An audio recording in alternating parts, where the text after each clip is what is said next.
business. I haven't reviewed the minutes.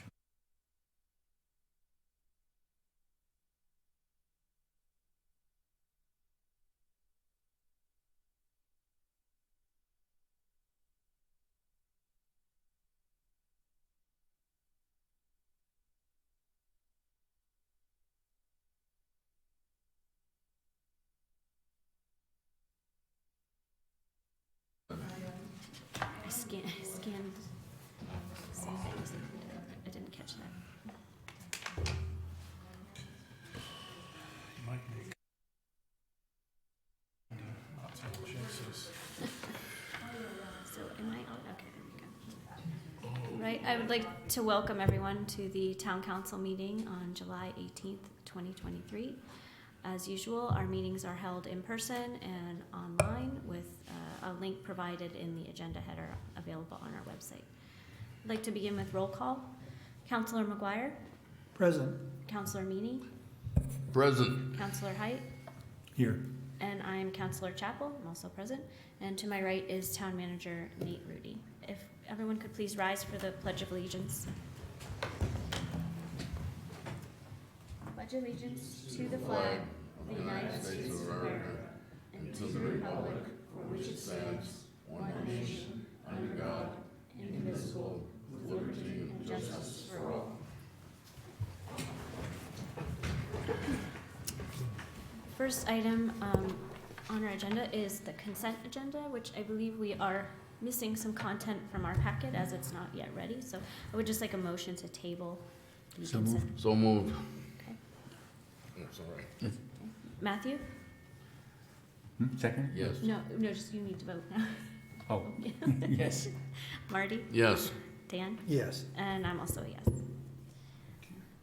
Next up is public comments of non-agenda items. Comments are intended for information sharing, not discussion. Comments in excess of 3 minutes are welcome at the end of the agenda prior to adjournment. Is there anybody here that would like to make a comment on non-agenda items?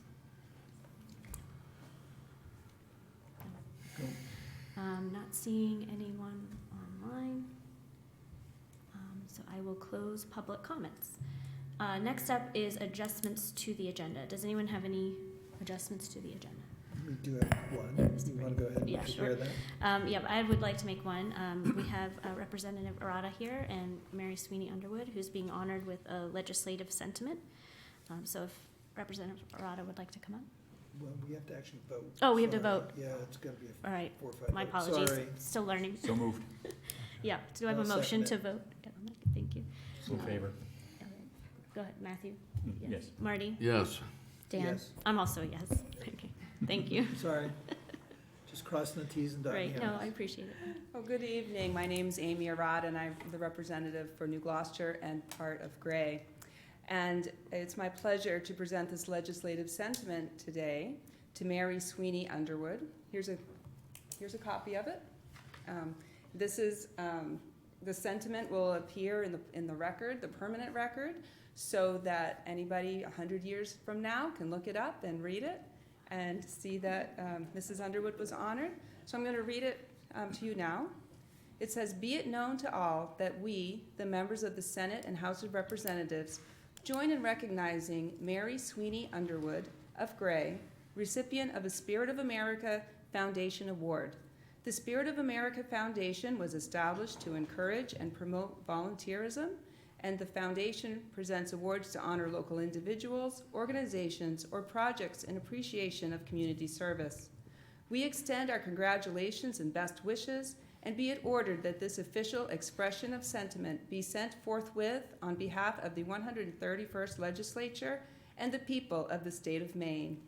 And it's signed by Troy Jackson, the President of the Senate, and Derek Grant, the Secretary of the Senate, and the Speaker of the House, Rachel Talbot Ross, and the Clerk of the House, Robert Hunt.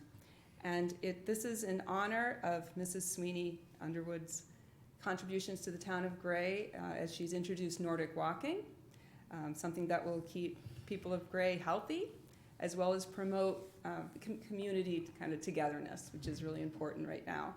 It's also co-sponsored by Senator Teresa Peirce, who could not be here tonight. She had a conflict. And Representative Ann Graham, who's here tonight, and I believe would like to say a few words as well.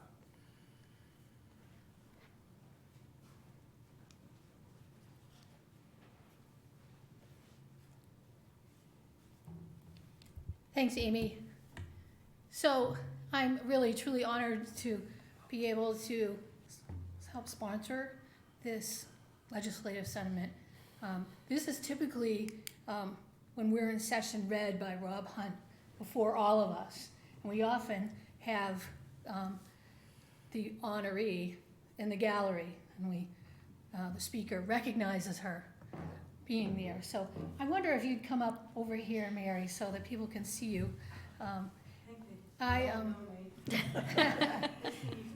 Oh, yeah, no, they don't.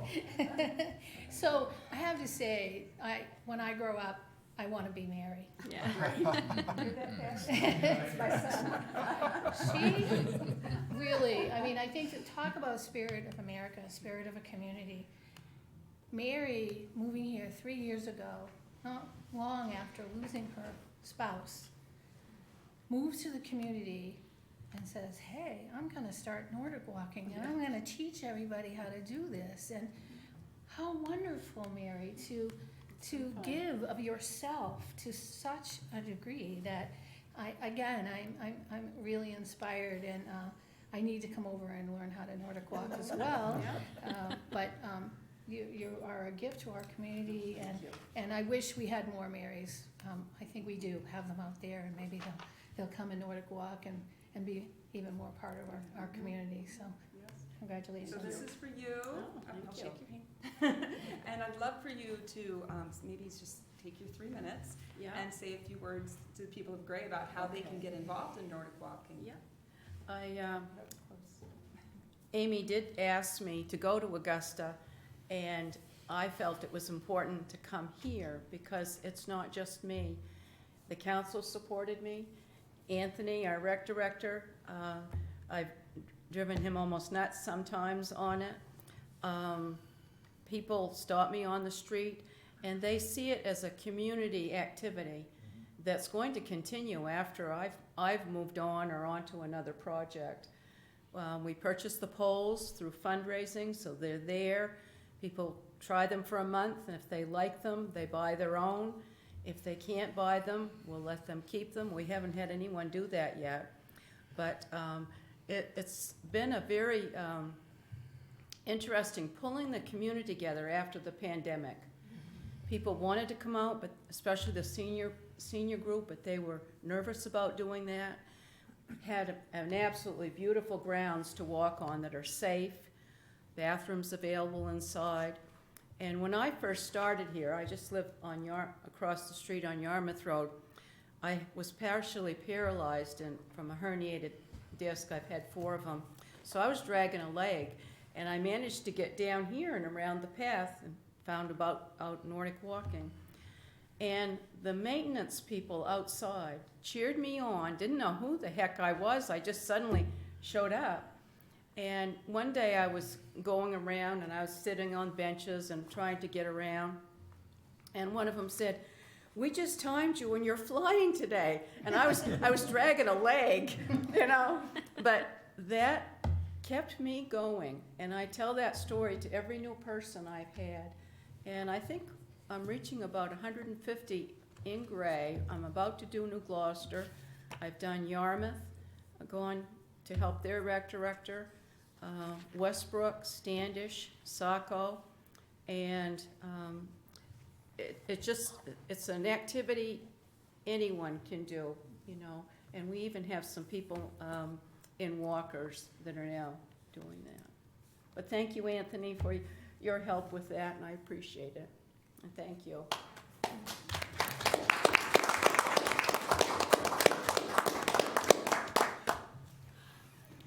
Mary, we really appreciate you being a part of our community, so I'm pleased that you've been honored in this way by the legislature. Try to get a picture. Yeah. Oh, could we get a Could we get a picture? Could we get a quick of you picture all and with Anthony everybody? maybe with the document out, Mary, if you.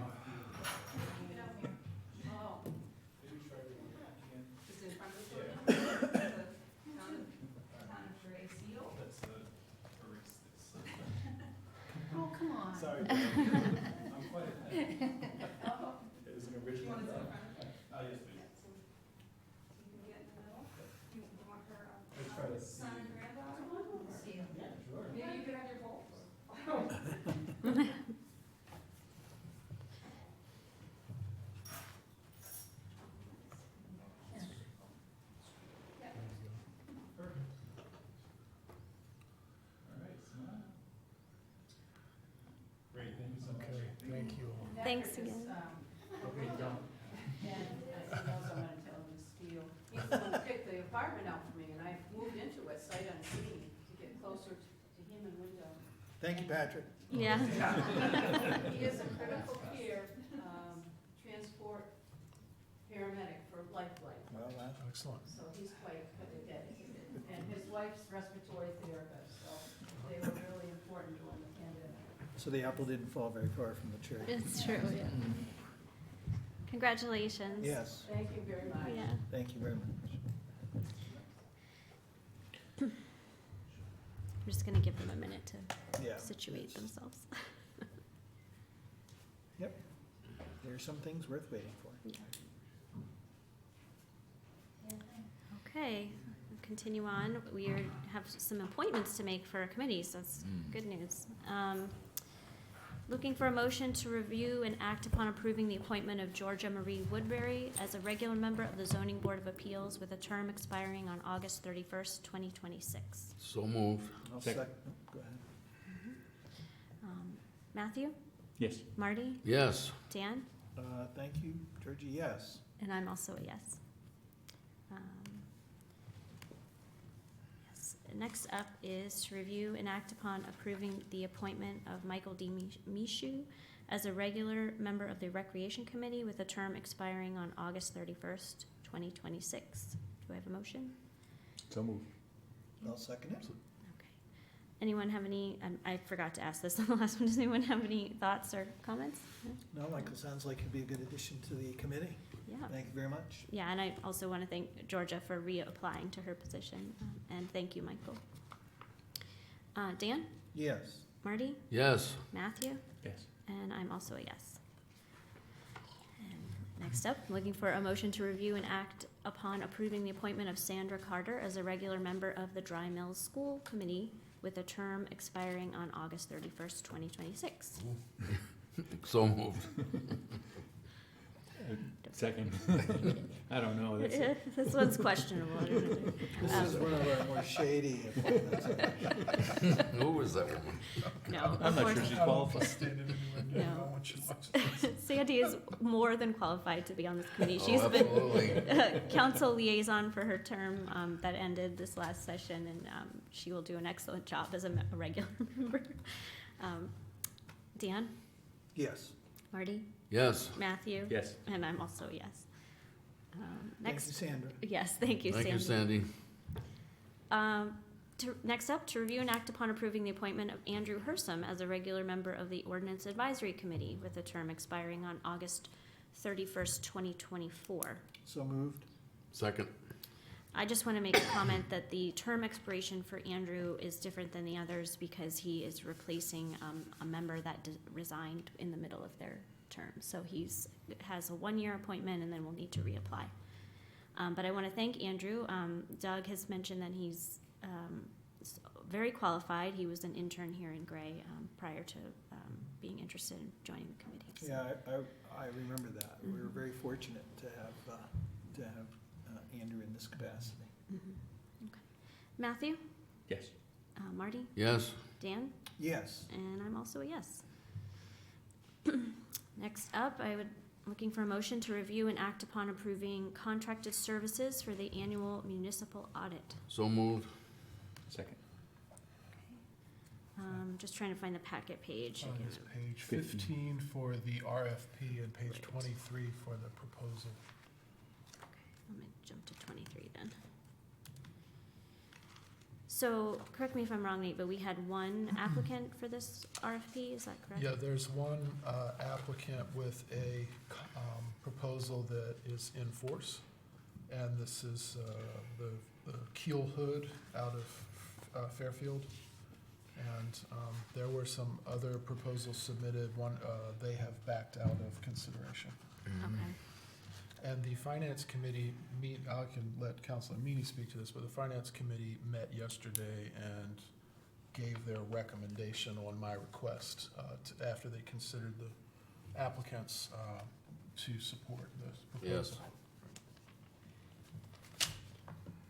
Okay, and so this will be, just for people watching, this is not for a full revaluation. It's for, what is the term? This- I'm This is just for the municipal audit Our annual services. audit. Yeah, Oh, for the, our I'm annual sorry, audit. I'm confusing Yeah, this with that's the, there's something else we're doing, problem. my apologies. Yes, this is for, an audit firm that so we conduct our audit annually, and this is to, Audit of the budget, essentially. yes, Yes. yes, yeah. The charter requires that we have an independent auditor audit the town's finances every year. We had our previous auditor for quite some time. Mhm, So I think having a fresh set of eyes will be, mhm. Very important. will be good for us. Yes, I think so. Nate, did our current firm apply to this RFP? They did, and they had to withdraw their proposal. Is that that's who yeah, withdrew? Okay. Because they've got a lot of irons in the fire. Yes, I recall. I know that impacted our audit this year, so. Okay. So the motion is for you to, I'd just like for your agreement to allow me to enter into the contract negotiation. The contract will be substantively as it's presented in the proposal, as far as the terms go.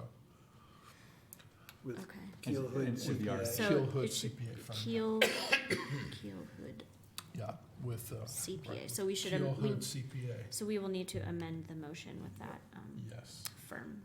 I forget who made the motion. It was I think I Counselor can- Meany and Counselor Yeah. Height was second. Are you both okay with that Yes. amendment? Okay. And this is for a 3-year renewable term Correct. with a fee not to exceed the amount in the current fiscal budget. Yes, understanding that over the years of the term of the contract, your budget may change. So I wanted to leave that flexibility in the language. When we say current fiscal year budget, are we speaking to FY '24? Well, Or are we this- speaking to FY '23, given that we have not yet approved FY '24? This year it would be FY '24, and then subsequent years would change. And just at this, right now, you're operating under the charter terms that allow you to continue approving use of town funds in FY '24 using the budget set in FY '23. So Right. there's Up to the extent of the 23 budget. 23 budget, so there's sufficient funds to engage this contract. Okay. And Nate, you mentioned the terms of the contract will be basically substantively the same as the RFP that starts on page 15? Correct, yeah, and if there are minor edits suggested, I'll probably just handle those, and if something substantive changes, I'll let you know, but I sincerely doubt it. Okay. Any other comments? No? All right. Dan? Yes. Marty? Yes. Matthew? Yes. And I'm also a yes. Next up, to review and act upon the Maine Municipal Association voting ballot for election of vice president and executive committee members. Do I have a motion? So moved. Second. Second. Council, hopefully the instructions from, or the request from MMA was clear. I'm happy to answer any questions I can, but there's a slate of candidates for their vice president position and for executive committee members at a 3-year term. I am one of the candidates. Yep. As we've discussed before, so. This is packet page 33. Yes, thank you. Packet page 33 Thank you, Dan. Is where the, is the ballot itself. yeah, the ballot is. And there's preamble material, the letter from them starts on page 29. So all of these individuals are running unopposed? essentially? Correct. Yeah. And they did open up the process for other candidates to be proposed, and there were no other candidates proposed. Okay. Anyone have any thoughts or comments? This is an annual event for us Right. that happens this time every year. Mhm. We are a member of the Maine Municipal Association, that's the MMA comes from. They provide us with a variety of services for our membership, as well as lobbying on our behalf and other towns' behalf with the legislature. So this is a sort of a routine function for us. Mhm. So I would just ask if the council would affirm your support for any or all of the candidates on the slate, and then to get your approval for me to submit that document on your behalf. So moved. Second. For all candidates. Yes, it's up to you, but Yeah, That- no, that's the- that's my motion. that's what's on the, okay, your motion is off Yeah. minutes. Yep. Okay. Yeah, I'm comfortable with that. I mean, it's, thank you to you and the other candidates for stepping up and volunteering their time to support MMA in their work. Okay, it sounds like we can take a vote. Matthew, Yes. Marty, Yes. Dan, Yes. and I'm also a yes. Thank you, council. Okay, next up, to review recommendations from the planning department on a revised scope of work for the VALT Trail extension on the town-owned Village Gateway land on Main Street. Do I have a motion? So moved. Second. Okay, so we had a presentation from, we have a memo on packet page 34, and we also had a presentation from Krista Musinski, our town planner, at a workshop last Thursday, talking about what changes we would need to make in budgeting to support the rest of this work to extend the Vault Trail, in particular to fund a fence for an abutting residence that was discussed in the planning process. The Community Development Block Grant did not have enough funds once we received the quote from the construction Right. firm. Doug, did you have something you wanted to comment on? We also determined that we have the funds available in the enterprise account if we decide that's the way that we want to fund it. So even though we haven't put together a budget for next year, we do know that in fact we have the funds. Would it come out of sub D or the enterprise account? Could That's come what- out of either. Right, actually. that's what I thought, it could come out of either, and when we talked Could about even this come out on, of a combination of the two. right, when we talked about this on Thursday, I did have slight concern that, because we've made other commitments for FY '24 out of the sub D account, and if we add this, it would leave the balance for the sub D account pretty low, so if we could somehow, Well, we may, when we get into the budget discussion, find another way to fund it yeah, even, so. that's true. I just wanted to say that out loud so that people understood, why are we appropriating money when we don't have a budget for something new? And Right. It's just that we do have this source of funds that have already been collected that won't Right, this involve is increasing outside of, people's taxes. right, this is outside of the municipal budgeting process, these funds that exist. And I feel pretty strongly that we have, in good sort of faith, negotiated with the abutters for building the extension and made commitments to them.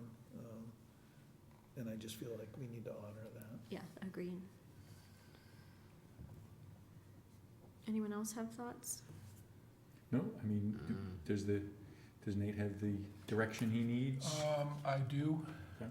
We will be mindful of the budgets that we have, and I'll do some more research with Mo Russo when he's back from vacation to see what flexibilities we might have there, and work with Anthony Doms, the recreation director, also on budget, and get Kristen back involved in that when she's back from vacation. Right, Doug, I don't know if you know, when Kristen was here on Thursday, she said she was going to reach out to the construction firm before she left on vacation. I don't know if she heard back from them. Did you have any updates on that? She did reach out. She copied me on the email. Unfortunately, we have not heard back from the contractor. Kristen did recommend that if it's acceptable to the council, that the motion read up to 14,000. It might be less than that, but that is what she is recommending to ensure that we can deliver on the improvements that were depicted on the plans that have been agreed upon. Okay, yeah, I think we did talk about having that in the motion on Thursday, so we should amend that If you care to. I mean, Dan. I have the direction I need Okay. from you if you want to do that. If you want to add that extra layer of clarity, certainly feel welcome to do that. how do folks feel about having that? I think that up to 14,000 makes sense. Okay, so amendment? Yeah, Who made the motion? it me? was Dan and then Marty. Oh. You're both okay with that? Sure. motion? Okay. Not So- to exceed. Not to exceed, Yes. not to exceed. Should I just put that at the end? Order, the Gray Town Council authorizes the town manager to negotiate a revised scope of work for the VALT trail extension on the town-owned Village Gateway land on Main Street, following direction provided by the town council. It doesn't make sense at the end. Yeah, council not to exceed, For an amount not to For an amount, exceed. for an amount, okay, not to exceed $14,000. amount. Okay, So moved. thank you, Dan. Do you have a second? It was, Marty. Second. Marty, yeah, okay. Dan, Yes. Marty, Yes. Matthew, Yes. and I'm also a yes. Okay, to review and act upon approving the request for winter maintenance via rural public street easement submitted by Woodcock Drive. Do I have a motion? So moved. Second. I have a question. Woodcock Drive is a private road now. Is the intention that it will always stay a private road? Well, this is a, oops, sorry. Yeah, Alright. who can, yeah, go ahead if you can answer this question. It's, their request is for a maintenance agreement with the town, so it's actually a public easement road. So the road itself is private, but they have given an easement to the public to use it. And Okay. that's the standard sort of bargain that we make with roads like this. Right, we have many roads that meet that qualification. Oh, I know. One differentiator for this road in particular is that we are constructing some public recreational facilities at the end of that property. So Okay. we, in particular, probably should be supporting winter maintenance on, Okay. on this road. That's a good question though, Marty. Would it retain its private road status given the fact that we're Oh, yeah. adding Yes. recreational facilities? I think that was the intent as part of the contract. zone Exactly agreement. right. Yeah, okay. So we're not in jeopardy of getting some sort of liability for the long-term maintenance of the road, or any other maintenance other than this winter maintenance. Right, so the from way this. these winter maintenance agreements work is that they maintain their private road status, but they have a public easement for Mhm. the winter maintenance only for the town to, and then I think individuals can also access the road. Yep, As they're a- required to have an association, the association is required to have liability insurance. Right. Yeah. Yeah. There's, So, I mean, the easement is not just for the winter maintenance vehicles, but it's for anyone from the It's a public. public easement, Yeah. Right. yes, yeah. Yeah, I've been in there a few times.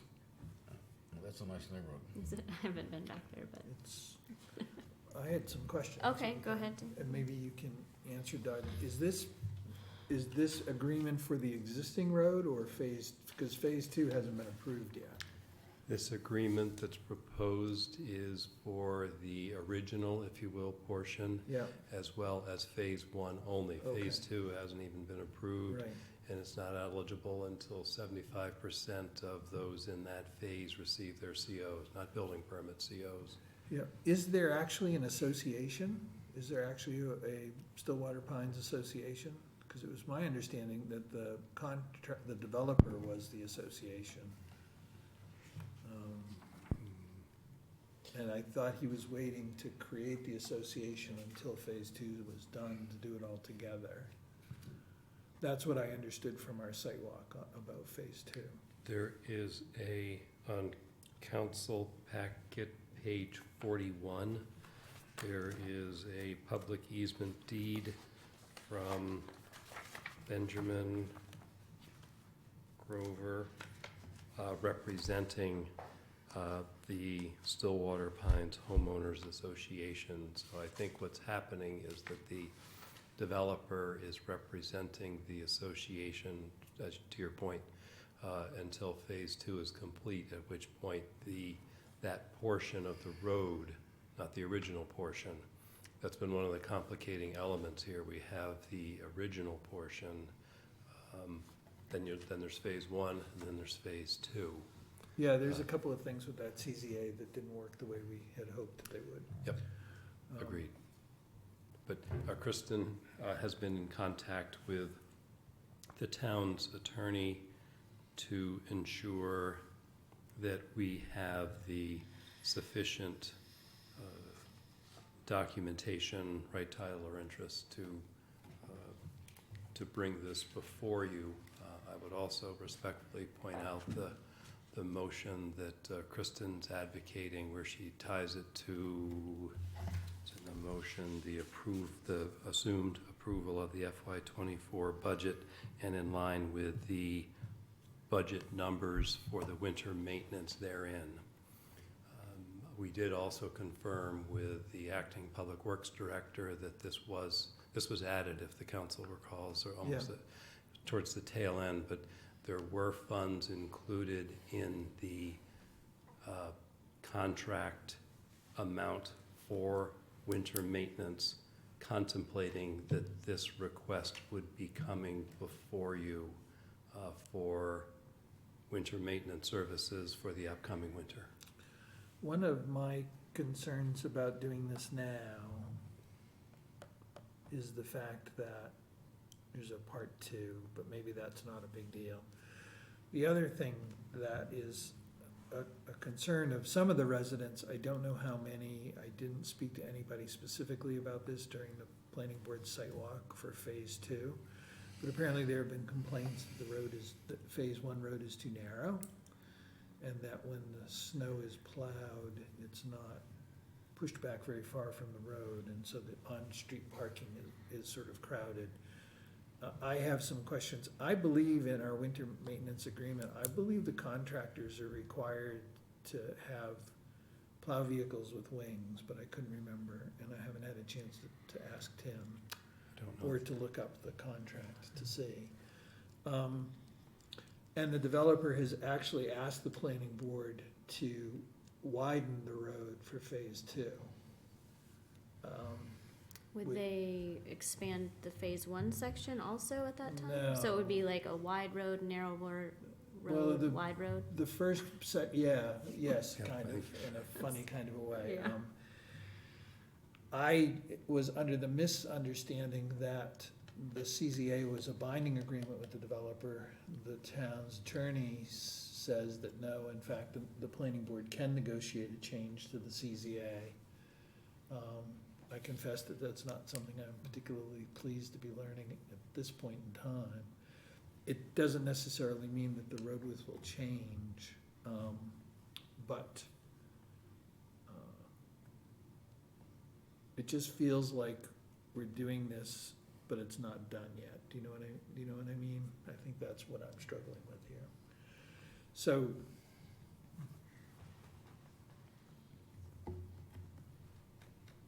I don't know, I guess I wanna hear how others feel. I was thinking about tabling it, but I'll wait to hear how other people, if nobody has a concern about it, maybe we'll just go ahead and do it. Well, this would be for FY '24, would they be Yeah. entering our services for this winter? That's what they want. Next one, yep. I think if we table it, it would probably impact the planning Tim has to do for the contract he needs to Exactly. negotiate. That's why we advocated, if I may. That's why we Right. advocated that it be on this month, not next month, so that it could be included, if the council's willing, Right, to be an integral part of the discussions and negotiations with Public Works. right.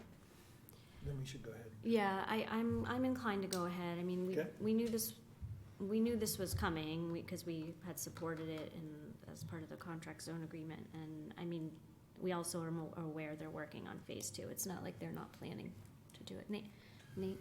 Doug, in the event that something should change in our understanding of the right title and interest per Councilor McGuire's inquiry, we could always remove that road from the plowing contract easier than we could add it in later if we had to. I think that's correct, and, Okay. probably not I think the only reason that the planning board is contemplating deviating from the language that's in the contract zone is because it's in a subdivision, and the road is an integral part of the planning board's review of that. So you have these sort of two conflicting provisions. You've got, I understand, Councilor McGuire, that there's a specified width in there, but the contract zone also says that the planning board needs to be in the driver's seat for the purposes of reviewing the subdivision. So you have these, it's not like other provisions within a CZA, I guess Yep. is my point. Yep. So, Okay. Anyone else have thoughts? I'm just wanna verify that this, the 2,500 linear feet of road that's referenced in the motion is what exists there now? No. No. So this would include Phase 2. maintenance for phase No. 2? phase one only. The phase 1's not 2,500 feet. Including the original portion, Right. No, maybe, yeah, okay. so the first part before it wins the road. Yep, So maybe, the- yep. So My it's just the mistake. existing road? It's the Yep. original, so what happened is, there was what I call the original section before. The road existed before the subdivision. Right. So there's the original portion plus phase one, which totals the 2,500. Okay. And I believe that's what's on the table for council consideration at this point. Phase two would be a subsequent discussion. And it's probably not gonna be in place in FY '24 anyway. That goes in at least a quarter of a We'll mile. have to see. Yeah. Don't know how fast they're gonna move, but. Yep. Okay, but that would be a separate negotiation. We wouldn't be on the hook for that Exactly, as part of this motion. that's correct. It's conceivable that that would be paved by November. But remember, the do winter 2 maintenance years worth. provision in chapter 400 requires 75% occupancy Oh, right. of the requisite phase. Yep. So whether or not phase two can be approved and built to the point that the developer achieves 75% occupancy, again, not building permit, occupancy, we won't know. We will, there are multiple steps involved with public easement for winter maintenance that are memorialized in chapter 400, the street ordinance. But that 75% occupancy, that's a precondition for us doing the winter maintenance? That's for the correct. town, okay. Yeah. That's correct, yep. And that's all set for phase one. Counselor McGuire and I were just contemplating what might happen with phase two. Right, and that'll be a separate negotiation. Exactly. Any other thoughts? Okay, take a vote. Dan? No. Marty? No, Matthew?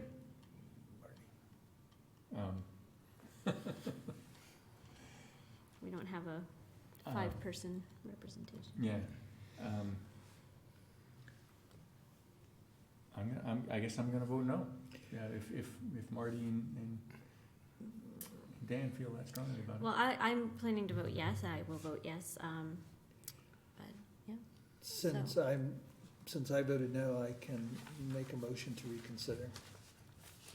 My Okay. purpose was not to torpedo the deal, because I think it needs to go through, but to express my dissatisfaction with the fact that the way that this whole thing has just evolved. I just am not happy with the process. Can I propose an amendment? No, No? because I've made a motion to reconsider, so I guess before I say any more, someone has to second it if they're gonna. I will second your motion to Okay. reconsider. So I'm not sure the process, though, can we revote? Yeah. Um, You can, You can get my little reconsider cheat sheet out and. you I can. know, I yeah. don't have it Yeah. readily available. You can reconsider the motion exactly as it was, Okay. and I think that would be pretty clean.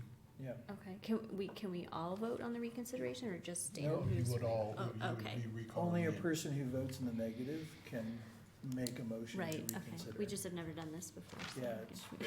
Right, it's in the I rules. didn't expect Marty and to vote no. We're just sheep. Okay, Dan, I wanna acknowledge, Dan, It's one of those. I hear what you're saying, that the process for this has not been very smooth, and that we're potentially adding road beyond this that we're not, that has not yet been built. Well, But and the that- association doesn't really exist either. It exists on paper. Right. It's the yeah. developer that's the association, but it's not involved, to my knowledge, the residents that live on the road. So like I said, I just am not happy with the process, but I don't want to deny them winter maintenance. I wanted to say something about this, as I voted in the negative too, and Sure. I don't wanna, but, I mean, would it be helpful to add a contingency to the motion that, it's determined that the developer, it's proper for the developer to represent the association in this? The attorney said it is. Okay. So we're covered. There's no liability or any flaw in the way that this has been presented. Okay. I suppose I could be accused of being cranky about just the way the whole process has been, and I went into an agreement thinking one thing, and finding out that that's not what the case is. You're talking about So- the CZA process, The not this CZA, particular but also application. the association, like I said, is the developer. It's not, to my knowledge, the residents on the road yet. And so, and there are two associations, and we do have a public easement from both. Interestingly enough, though, when we became a winter maintenance road, all of the residents on the road, a certain percentage of the residents on the road had to sign easements. And what we have here are two easements, one from the president of each organization. We don't have easements from the individual lot owners that live on the road. So that's another issue for me that I need to have But other clarified. roads we've accepted have used that same process with the HOA being the one who's signing the easement rather than individual property owners. If I believe I recall that, yeah. Yeah, Yeah, go ahead, Doug. And I do know that Kristen has done a lot of the work to get it to this point. I guess what I'm wondering is if the council might be amenable to table this? I don't know. Well, but would that affect the timeline that we were referring to earlier about how, Tim not is trying to sure. negotiate winter maintenance contracts, and if we don't include this road in that negotiation, it wouldn't get plowed. I'm not sure exactly when that, to say, what is it, August 18th, I believe, is the, August 15th is our 15th. next meeting, but yeah, go ahead, Dan. I guess that the way I'm coming, the reason I was willing to come back around to this is that Kristen and the developer and everybody involved has done this the way they followed the process. There's nothing untoward about any of this. It's just me not liking our process. But I don't think that is a reason to not provide this service for the people that live on the road. Right, especially if we haven't given that same consideration to other applicants. Exactly. Yeah, Yep. right. Okay, did anyone else have further comment? No, okay, so I'm gonna re-vote. I'll start with you, Matthew, you go ahead. Well, we're voting to reconsider right now, right? You are voting on the motion as was proposed wait. Oh, Yeah. No, We already voted You're to, making a motion to reconsider. It was motioned and seconded. You have not. we have not voted voted on the on whether reconsideration? to reconsider. Oh, I thought we did. Okay, Dan, let's vote on the Yes. reconsider. Marty? Yes. yes, Matthew? yes. And I'm also yes, okay. Okay, so and now, you would vote on the original but we need a You motion. need a re-motion, the Okay, original motion. do I have a motion to approve the request for winter maintenance via rural public street easement submitted by Woodcock Drive? Yes, so moved. Second.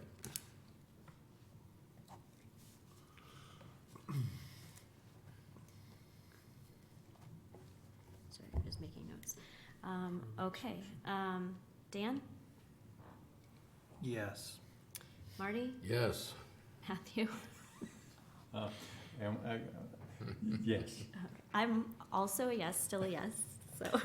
And while it wasn't pretty, it got done.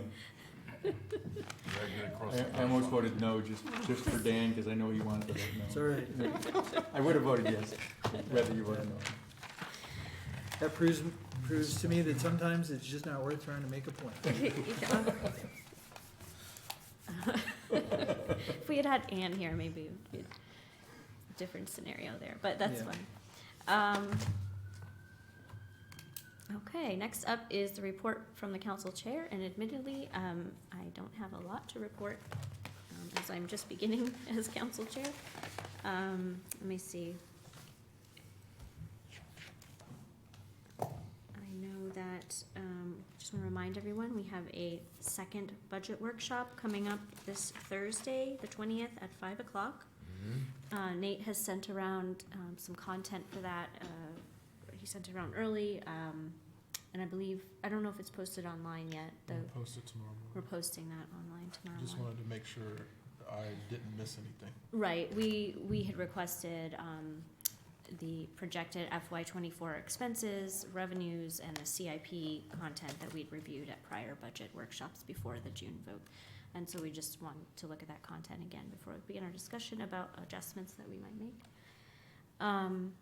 I had an email from Vanessa Farr looking to touch base about the work with the DOT. She just sent that today, so I'll reach out to her to have that conversation. If anyone has any thoughts they'd like me to share with her about the work that we're doing towards preparing the RAISE grant, the federal RAISE grant to support the infrastructure work on Main Street and Yarmouth Road, please reach out and I'll try to convey that to her when I check in. And I think that's all I have for this time around as chair. Okay. Next up is report from the town manager. Thank you. Council, you received my written report on page 73 and subsequent reports from department heads and a memo on the land and water conservation conversion and update from Kristen Musinski. Wonder if you have any questions about the written material that I can answer. My only question was in reference to Kristen's memo. It just sounds like we're basically in the same place that we've been for a while, where we're waiting to hear back from the, the National Parks Yes, Foundation. that's correct. And we're not moving forward with, any yellow book appraisals until we hear back a firm Correct. answer from them. Okay. So Matthew, just for your reference and anyone watching at home, the subdivision we were just talking about down Woodcock Drive, we're planning on putting in some recreational facilities down there.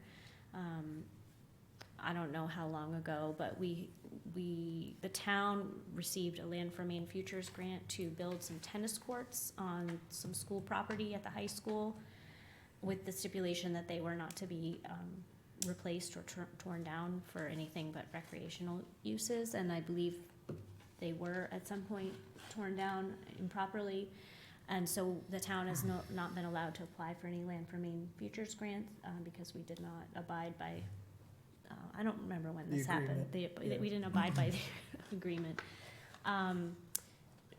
The town, from what I understand, didn't even know it was happening until after it had happened. So that's one caveat. But we have to go through a process with the federal government to allow for us to become eligible again for any grants by replacing that recreational facility somewhere else in town. And our hope is that we can do that with the facility that we would like to build at the end of Woodcock Drive.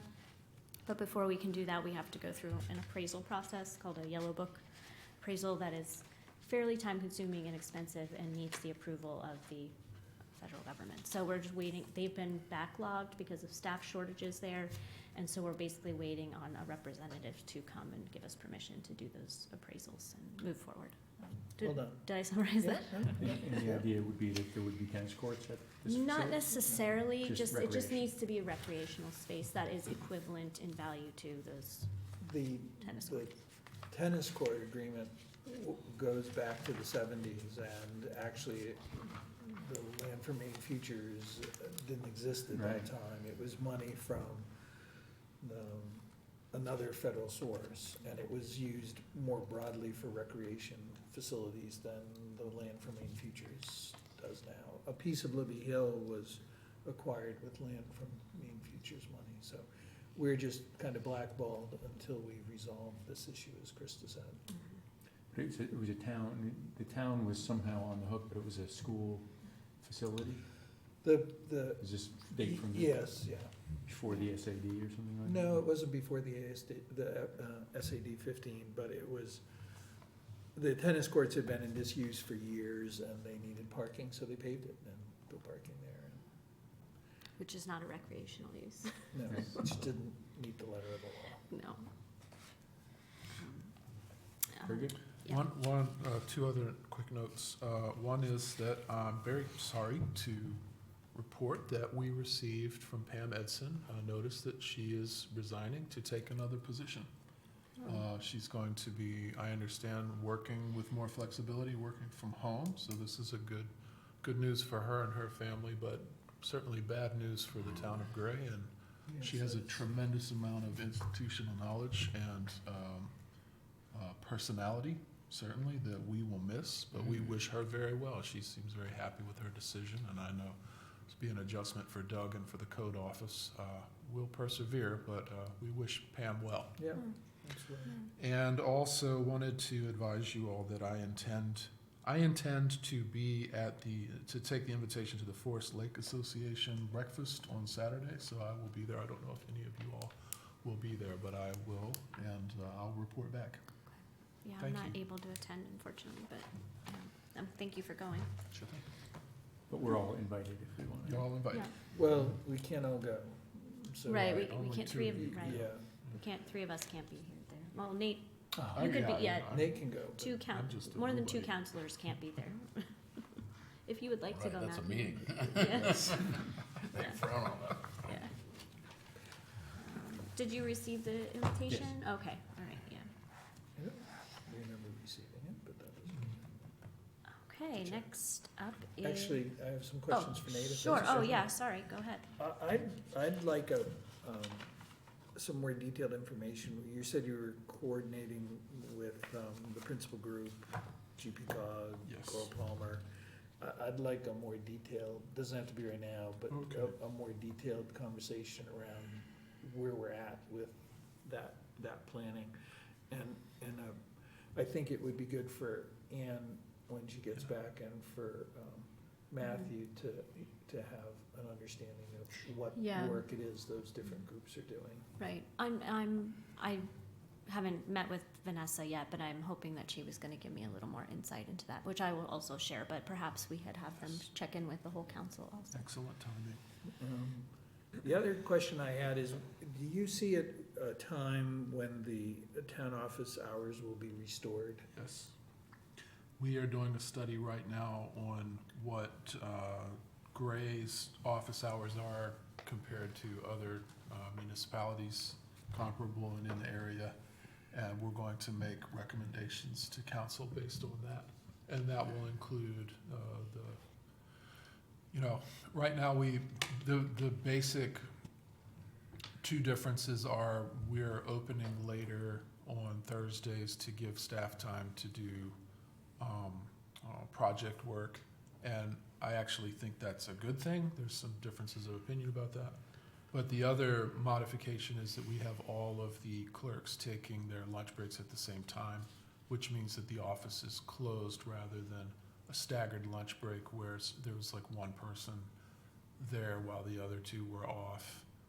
And that means the door's closed rather than just a long line. Some people prefer that. So we're looking at all of that. We're looking at the total hours that the town hall is open, and we're going to try to make a comprehensive proposal that addresses all of that. Okay. Thank you. Any other comments about Nate's report? I guess I would just ask about, the availability of remote work for town employees. That's an option where it works? Yes, for For your position. employees who have the flexibility or are not customer facing, we have a remote work policy. And part of the policy is for the staff member to come up with a remote work agreement with their department head or Mhm. work manager. So we do have several employees working under that model. And, the feedback so far is that it's been successful. Part of the key to that is to have clarity and agreement on what the person's gonna be working on while they're out of the office. And so John has taken some care to make sure that those agreements include that information. Anything else? I have some can I ask questions about the other reports, or just? Yeah, I think that's part of Oh, Nate's, good. yeah, I can do so, my best to yeah. answer. On Lauren's report, can you refresh my memory what the acronyms BETE and BETR mean?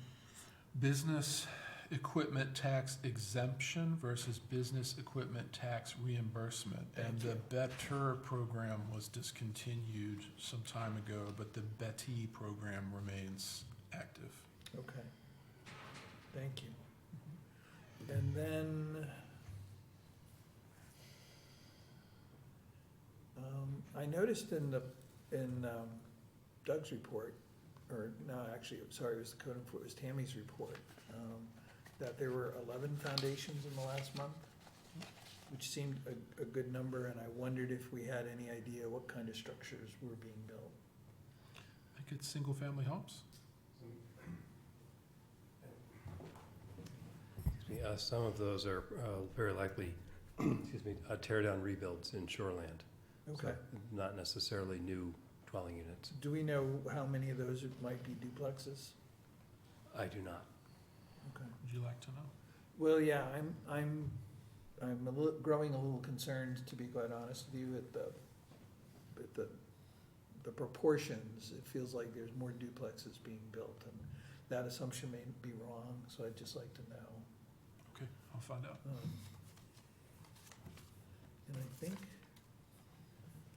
I was pleased to see the sheriff's office report. Seemed pretty positive from the standpoint of the activity that was down on their part. One question I had about John's report on packet page 88, they were talking about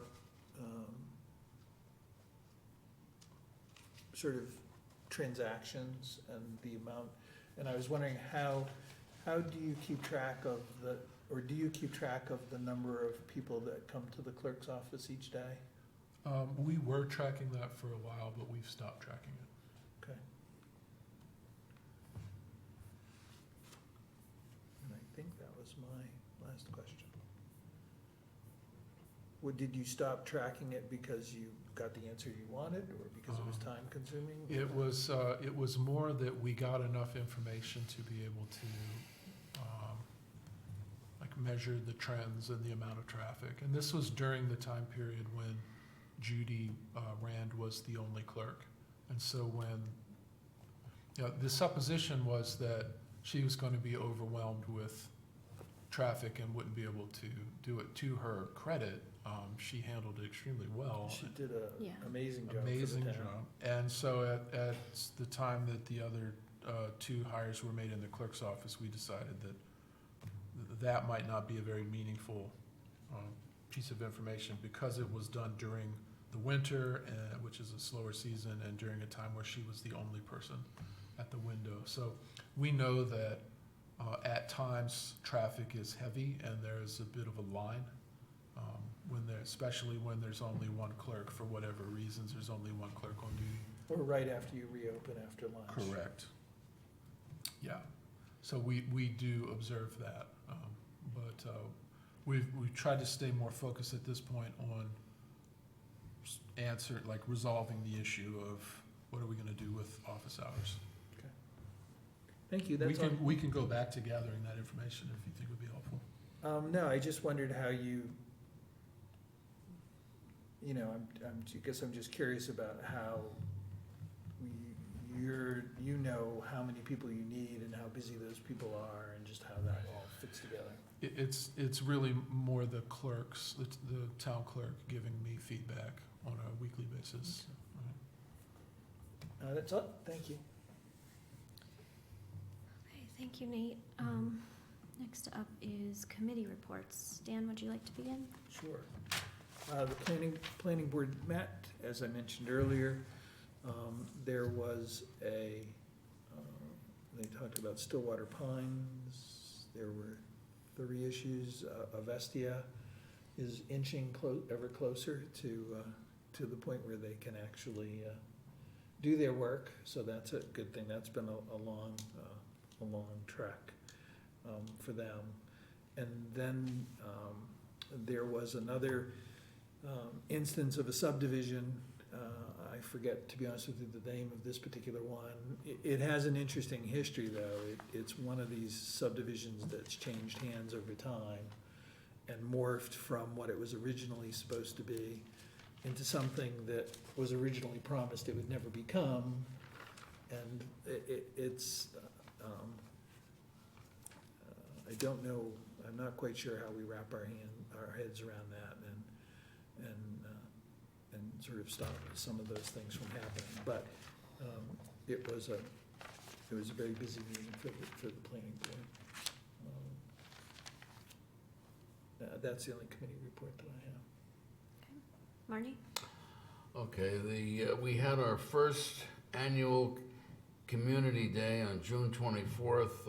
I estimated 80 to 100 people. There were games for the kids, a chili cook-off, free hot dogs, popcorn. I advised Lisa Gilmore to request committee status from the chair.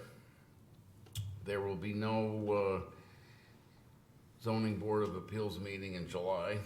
The Wild Blueberry Festival met July 11th, discussed general logistical issues like lawn signs and ads, and they talked about the rack cards that they had printed that are all gone. We received a grant from the Blueberry Commission for $150.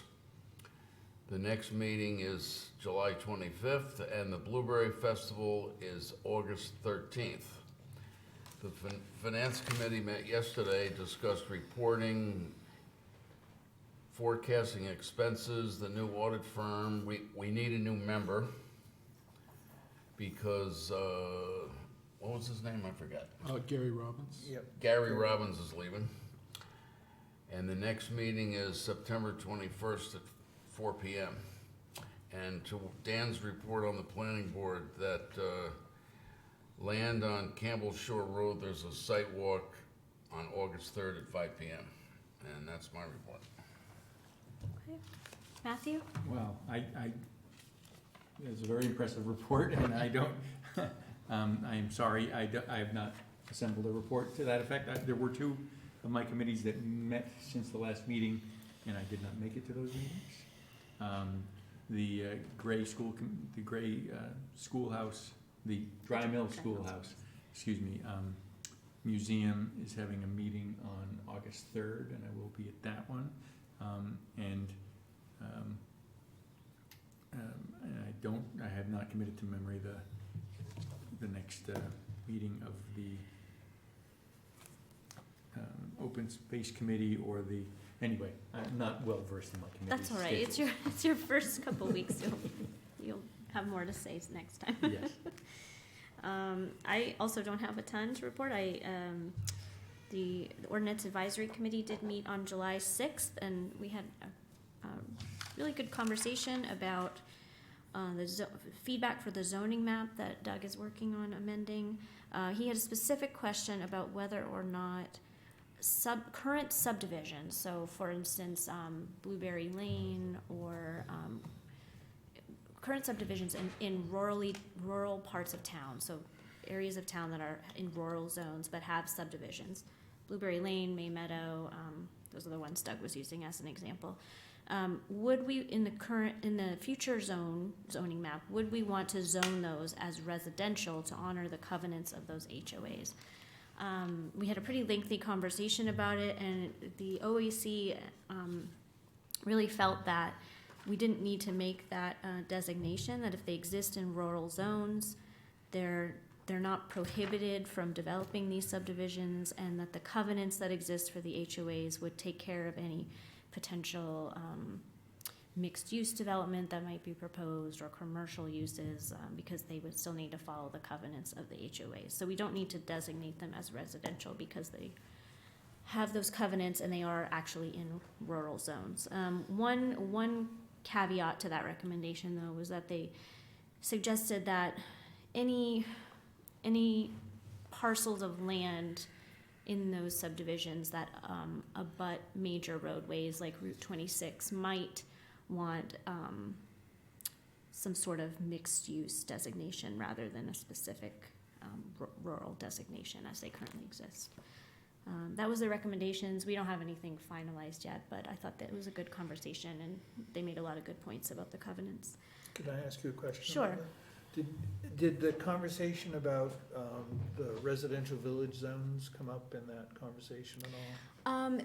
They did, but we weren't addressing those specifically because we were talking more explicitly about the rural zones of town, and those zones that have subdivisions in them.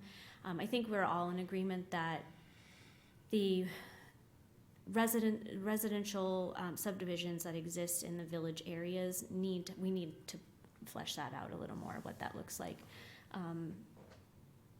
We certainly want to respect their current use, but also we need to acknowledge that they are in a growth area. So what that looks like exactly, we don't know. It's still a conversation to be had. But I think Doug was looking at a way to honor the residential uses of these specific subdivisions in rural zones, and didn't want to see commercial uses pop up that don't fit the feel of the neighborhood. And I think everyone was in agreement that the covenants that exist in those neighborhoods would take care of that concern.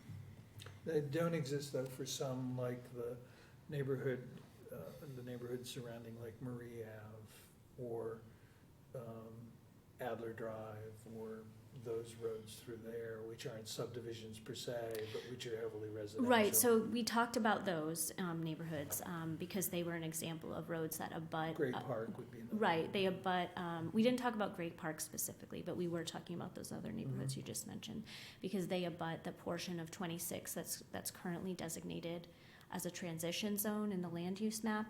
And there was, I think, consensus from everybody in attendance that we certainly want to honor the residential spaces beyond the road, those spaces that are currently abutting the actual road, but that, commercial spaces exist in a lot of the properties that look residential on that road, but are actually commercial. There's hairstylists, there's photographer, there's other uses being done on the road. And I think going forward, if we look 20, 30 years out, are those houses that abut 26 always going to be purely residential? Most likely not. Yeah. So. It's more the neighborhoods behind the Right. main road than Right. on the main road itself. Right, so I think there was consensus around having some sort of zoning that reflects the residential use beyond the main road, but that the properties that are on the main road should retain some flexibility. Thank you. Sure. And then we also talked about transition zones and specifically defining the types of development by the specific transition zone. So the types of transitional development that would happen on North 100 Lewiston Road would look a lot different than the transitional zone out on Yarmouth Road. Like those potentially would have very different feel about them. And we talked about how we did actually define those uses in the comprehensive plan for each zone. So Doug's going to go back and reference those as he moves forward with that work. The OAC is meeting again on July, 27th. So we will have more to discuss. That's all I have for committees because GPCOG is on hiatus until September. Okay, on to council correspondence and activities. Matthew, did you have anything to report on? Anything you attended or emails you received? Anything? I have not. I don't have anything to report on emails I've received. I was at the community day, which was, I thought a successful event.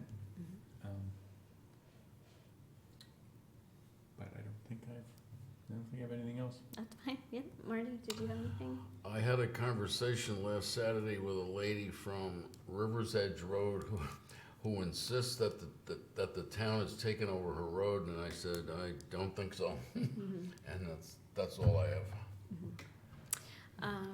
Dan? I attended the Deer Acres Road Association annual meeting on Sunday morning. As some of you are familiar with, the Deer Acres approached the council a while ago now for asking for the town to take over their road. It's been interesting because it's kind of like peeling an onion. There's a lot more there than meets the eye. Deer Acres is only one of the groups that actually has the right to use that road. There's actually 4 associations that have access, and the road itself is split between 2. They in their meeting, they talked about, they formed a statutory road association, which gives them the ability to do some things they might otherwise not be able to. One of the things that they're doing is having the road surveyed, so that they'll have a plan of what they have for the road. Unlike many of the winter maintenance roads, Deer Acres is actually a separate piece of property. My road, for instance, Johnson Road, that only exists in everybody's imagination. We just drive across each other's property to get to our own property. There is no surveyed Johnson Road. So they have some things going for them. One of the criteria that their roads does meet, that is a requirement for the town to take it over, is that it be a connector, and it definitely is a connector on that side. One of the things I put to them is they're gonna have to decide what kind of road that they want, because the kind of road that the town might be willing to accept is gonna look really different from the road that they have right now.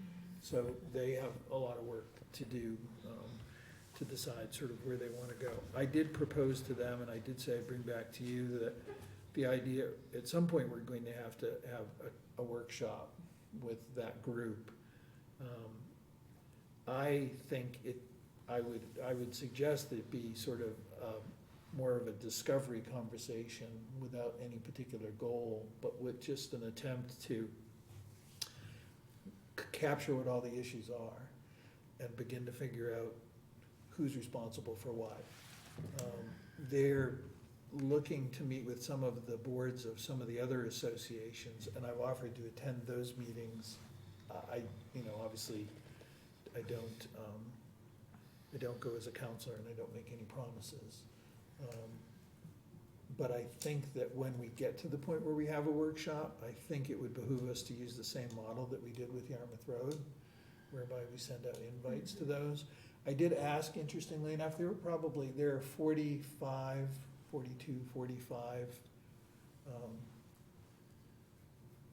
people who make up that association.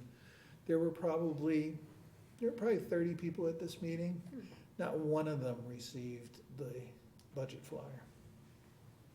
So we have a significant issue I think, to figure out, and I don't know if the conversation has to be with the post office, but we've got to open the lines of communication with the folks that live on that side of the lake, just so they have information. I, of course, encourage everybody to sign up for the newsletter and do those kinds of things, but I think that one bears looking into a little bit more, because that's just too much of somebody should have got it Yeah, out of the.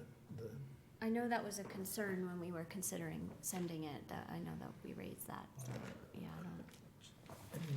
Even if it had gone to, there were quite a few seasonal residents there, even if it had gone to their legal resident, but no, people said they hadn't seen any of them, so. Well, I'm surprised, not, for whatever it's worth, not very much. I looked at the map of coverage of where they said mail would be delivered, and it included the whole other side of the lake, so Yeah. I'm really sorry to hear that. So I don't know what the next best step is, but I'll follow probably, up with the have to have post a office. conversation with the post office and see if we can troubleshoot that. Okay. I also had a conversation with a couple of other people. Hang on for 1 second. I had a conversation with Tom, is it Scriven? Screven, yeah. Scriven, yeah. And then Gary Robbins, who is on the finance committee, but also is on one of the associations over by Deer Acres. And that's all I have for correspondence. I also attended the Gray Community Day, and it was a fabulous turnout, and I want to just commend everybody who worked behind the scenes to organize and put that all together, including staff and Lisa and Lacey, who did a lot of work. And I think it was raining, so it had to be moved inside, but there was still quite, as Marty said, I think there were around 100 people who showed up, and there was a wide range of ages, and I thought it was successful. It's nice to hear. Yeah. And then I had some correspondence, which I need to get back to these folks, but Galen Morrison reached out on behalf of the Gray Historical Society, because apparently there is a camper from one of the tenants who lives in the abutting building parked on what is technically town-owned land, which is inhibiting access to the Gray Historical Society entrance, and he has concerns about that. Not exactly sure what recourse we have with having someone move a camper, but did sound concerning. And then I also heard from Christy Holmes, following up on the potential for a mooring ordinance on Little Sebago Lake and other lake properties in town, and we do need to have a conversation again about how we rate the priority of that. They came to us, the Lakes Associations, I think about 1.5 to 2 years, might have been even 2 years ago.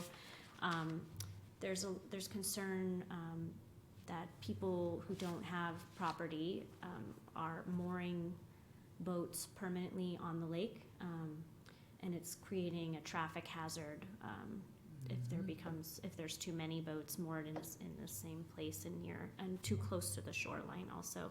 And this hasn't happened yet, but they also have a concern of potentially for houseboats to be moored. The lake is public property and people are able to access it, but I do acknowledge that is potentially a safety issue. So we had talked about what we could do for an ordinance as a council. At the time they came to us, there was some state legislation being proposed to address mooring issues. I don't know what became of that, but we were kind of waiting to see where it went before we implemented any kind of municipal ordinance. So Nate, I don't know if you could find out what kind of updates they have from the state legislature. I haven't heard anything, but I think there has been a sentiment expressed that because those waters are under the auspice of the state, that it's really the state who can do the best job of addressing it, but we can look into it. Would that be Bureau of Public Lands? I think it's BPL. Okay, and this lake is a natural lake.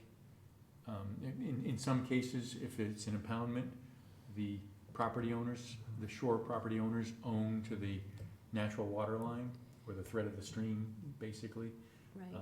Which would mean they control that. It's not public land, but that they control it. Right, The bottom. they control the water directly in front of their property, but I guess a lot of people have been mooring boats and things just beyond that space, and if it becomes too crowded, they're having difficulty moving there.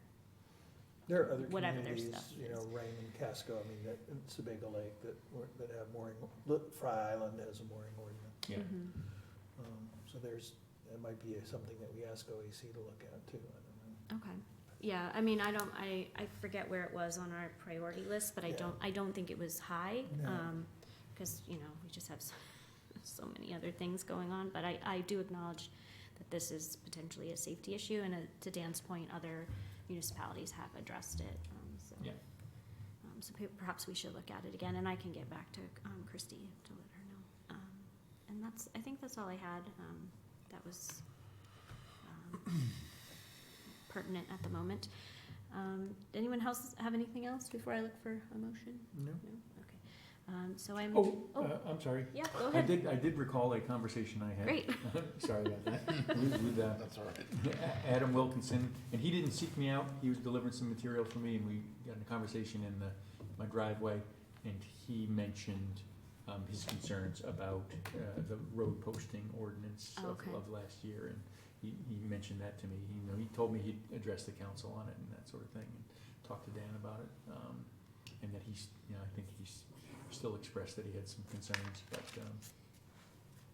Right. I just wanted to report that. Yeah, thank you. Okay. Looking for a motion to adjourn at 8:21 PM. So moved. Second, All right, Dan, Yes. Marty, yes. Matthew, Yes. and I'm also a yes. Good night, everyone. Yes, Good thank you. night.